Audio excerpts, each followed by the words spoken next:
On vous emmène avec nous pour notre premier jour d'expérience arctique en Norvège.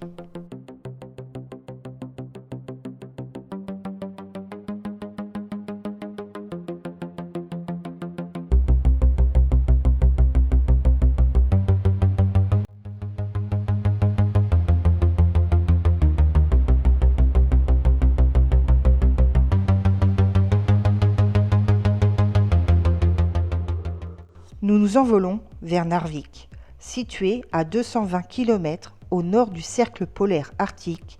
Elle est l'une des villes les plus septentrionales de la planète.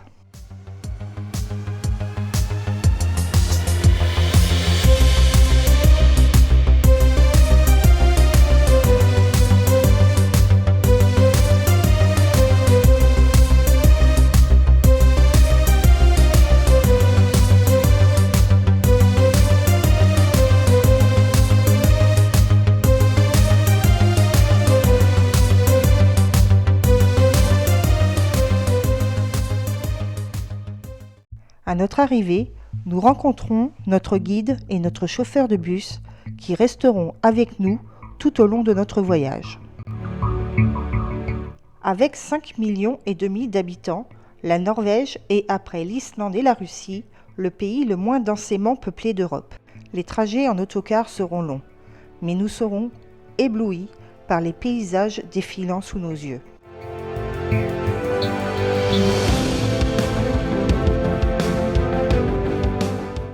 Nous passerons à plusieurs reprises par de hauts ponts suspendus au-dessus du fjord qui permettent le passage de bateaux transportant le minerai de fer de Narvik.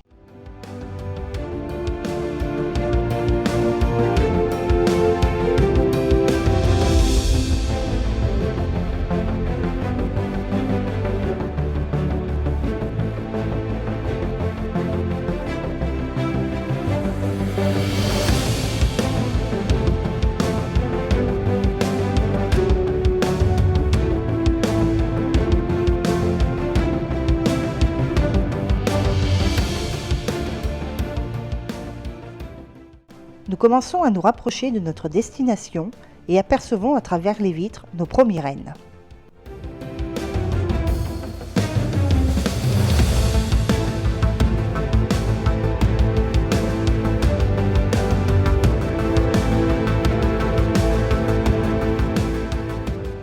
Si la Norvège est l'un des pays les plus au nord du monde, il est aussi l'un des plus montagneux d'Europe. 47% de son territoire est couvert par les Alpes scandinaves.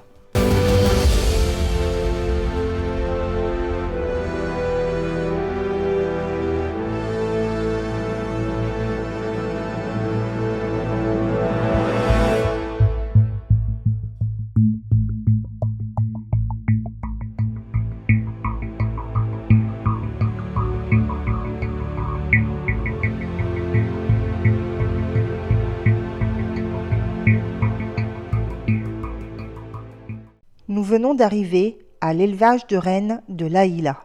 En Norvège, seul le peuple sami a le droit d'en élever. Le peuple sami est un peuple indigène ou autochtone. Ils sont les descendants de ceux qui habitaient dans la région avant l'arrivée d'une population de cultures et d'origines ethniques différentes. De tradition nomade, les Samis étaient à l'origine un peuple qui vivait de la pêche et surtout de la chasse des rennes, alors sauvages. Ils se sont tournés vers l'élevage transhumant de rennes semi-domestiques entre le 9e et le 17e siècle, sous la pression exercée par les premières incursions des Européens sur leur territoire.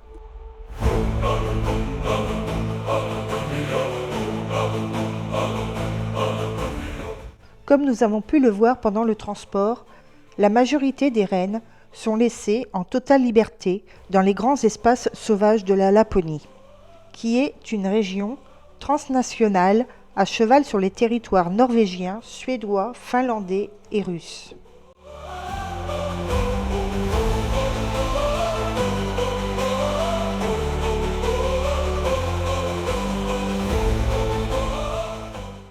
Laila garde près d'elle quelques rennes pour les touristes, mais aussi pour qu'au printemps, elle puisse participer avec les Samis de Suède, Norvège et Finlande au Porokisat, les courses de rennes.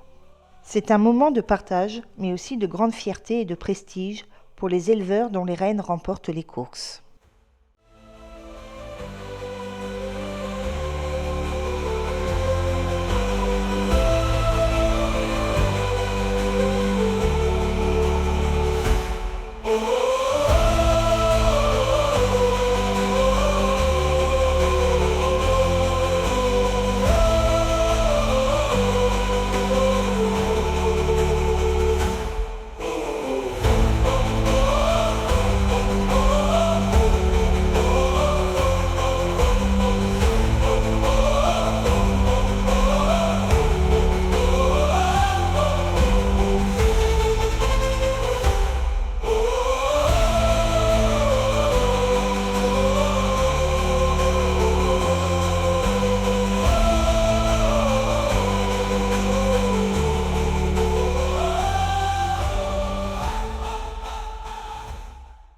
Afin de nous restaurer et de nous réchauffer, nous entrons dans une lavue, tente de forme conique, fréquente dans les cours des Samis.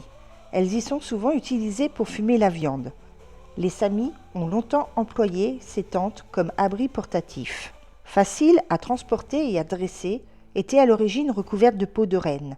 Mais la toile cirée ou les tissus légers sont aujourd'hui plus répandus chez les éleveurs, qui se servent d'un feu ou d'un poêle installé au milieu de la tente pour se chauffer et faire la cuisine.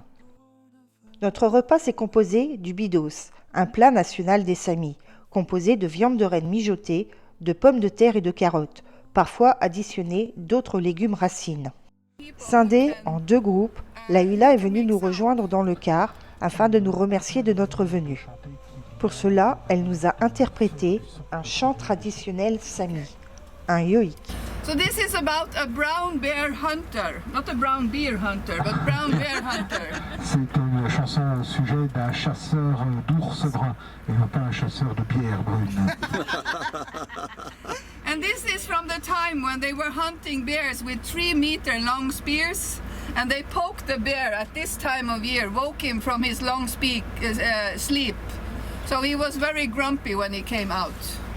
C'est une chanson qui date de l'époque où, avec de très longues lances de plus de 2 mètres de long, on allait chercher les ours pour les chasser dans leur tanière, et quand ils se réveillaient, ils étaient très en colère d'être réveillés de cette manière-là. Comme nous. So you had to be strong, brave, and perhaps a little bit stupid. Il fallait être costaud, brave et peut-être, dit-elle, un petit peu stupide. Okay, let's see. Hey, la la la la la, hey, la lo, hey, lo, le, lo, yo lo, hey, la lo, garrale moyovna da, hey, lo, hey, lo, le, lo, yo lo, hey, la lo. Direction Andenes pour notre premier hôtel et notre première soirée.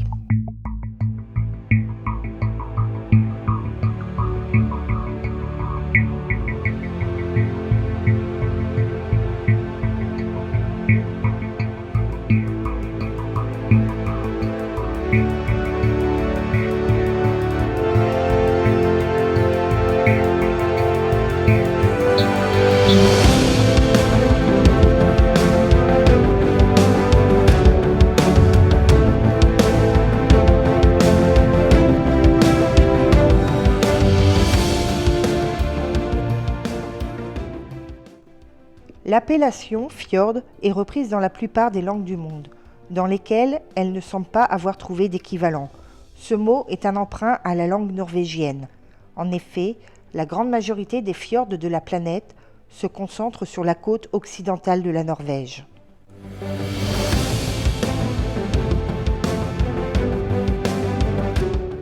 La Norvège est parfois surnommée « pays du soleil de minuit ». En effet, au moins un jour en été et au moins un jour en hiver, le soleil ne s'y couche pas.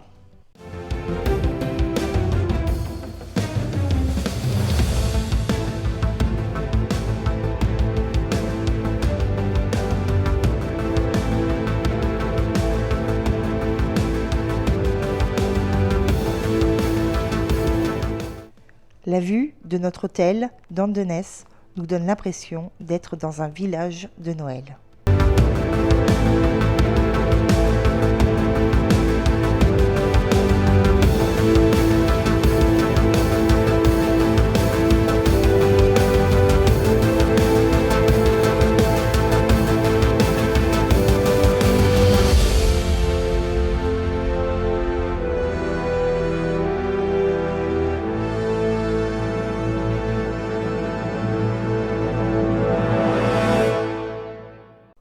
Notre hôtel est bien douillet, mais le Grand Nord norvégien est l'une des régions au monde les plus propices à l'observation d'un fameux rayon vert. Spectre d'émeraude dans la nuit noire, l'aurore boréale est un phénomène spectaculaire. Et chaque nuit, nous deviendrons alors des chasseurs d'aurore.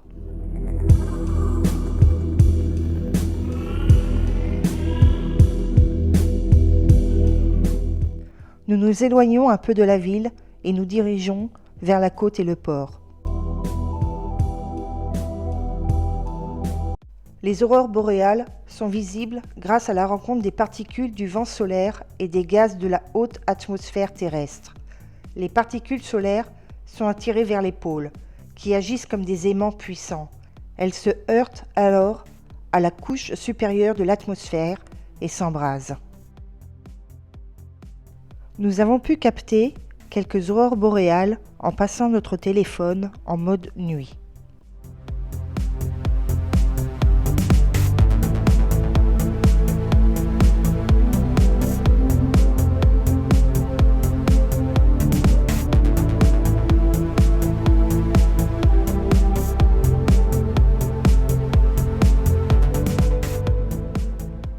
Si la ville d'Andenès est parfaite pour admirer les aurores boréales, ce petit port est principalement connu pour ses safaris baleines. Sur notre prochaine vidéo, pour notre deuxième jour, nous partirons à la recherche des baleines et commencerons à découvrir les îles Lofoten.